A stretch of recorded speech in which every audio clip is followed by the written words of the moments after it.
The marketplace buzzed with life, vibrant stalls bursting with color and scent. Under a golden sunset, Isolde moved with purpose, her emerald dress shimmering in the fading light. Her auburn hair cascaded over her shoulders as her green eyes scanned the treasures displayed before her. This, mademoiselle, is no ordinary trinket. It found its way to you. Found its way to me. Sounds like you're working for a tip. Moonlight will reveal its secret.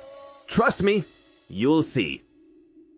Later that night, as moonlight streamed into her small apartment, the pendant began to glow. It cast constellations on the wall, shimmering with an otherworldly light. Isolde's breath caught in her throat as a voice whispered through the silence. Follow the path and claim your divine inheritance.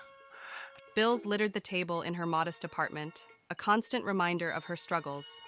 Yet, the glowing map on the wall sparked something unfamiliar. Hope. Why now? Why me? The stars on the map pointed her to a place she'd never been, an Icelandic cave shrouded in mystery and mist. She booked her journey, unsure of what awaited her, but unable to resist the call. The cave loomed ahead, its jagged rocks framed by swirling mist. Isolde approached cautiously, the pendant warm against her chest. At the entrance stood a man, leaning casually against a boulder. Didn't think I'd find company here. You look lost. And you look too comfortable. What are you doing here?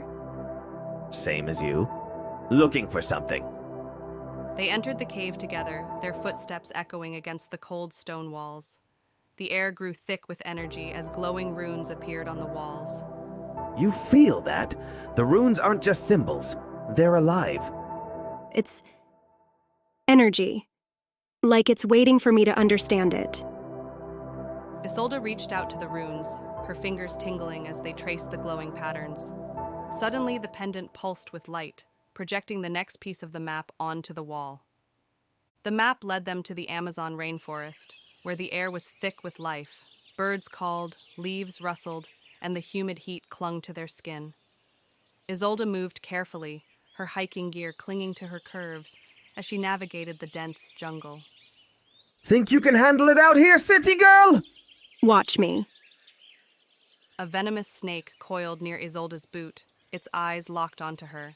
She froze, her heart pounding. Hold still! With a swift motion, Rafe cut the snake's path, his knife gleaming in the sunlight. His protective stance brought them face to face, tension crackling between them. Yo, you're full of surprises. They reached a hidden village where a shaman awaited, draped in flowing robes. The shaman's voice carried the weight of ancient wisdom. The pendant reflects what is within you. Will it amplify your light or your shadows? That night, Isolde dreamed vividly. She saw herself draped in gold, adored by followers. But the vision left her hollow, a reflection of desires she hadn't yet reconciled. At a campfire, Rafe shared pieces of his past. The flames cast flickering light on his rugged face, softening his guarded expression. Sometimes, what you think you want isn't what you need. And what do you think I need? To trust yourself. The next morning, Rafe was gone. A note lay in his place. Trust no one, not even me. Coward. The temple stood tall against the golden sands, its walls shimmering with ancient carvings. Inside, Isolde faced an illusion of herself seated on a throne, draped in silks and surrounded by treasures. Only those who see beyond the illusion may pass.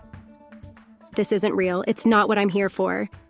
The vision shattered, leaving Isolde standing alone in the glowing chamber. Another piece of the map appeared, leading her to her final destination. The monastery sat high in the Himalayan peaks, surrounded by swirling mist. Each step toward it felt heavier, as if the air itself was testing her resolve. The portal reveals your truest self. Only by accepting it can you pass. Inside the swirling portal, Isolde faced a distorted version of herself, her shadow self. Its red eyes glowed with malice as it spoke in a twisted version of her own voice. You'll never be enough. You'll never escape your failures. You're wrong. I am enough. I've always been enough. You're wrong. I am enough. I've always been enough. The shadow dissolved, and the portal's energy shifted, filling the chamber with golden light. The pendant dimmed as Isolde emerged from the portal, her heart swelling with newfound strength. She no longer needed the artifact to believe in herself. The lush estate buzzed with life as women gathered under a golden sky.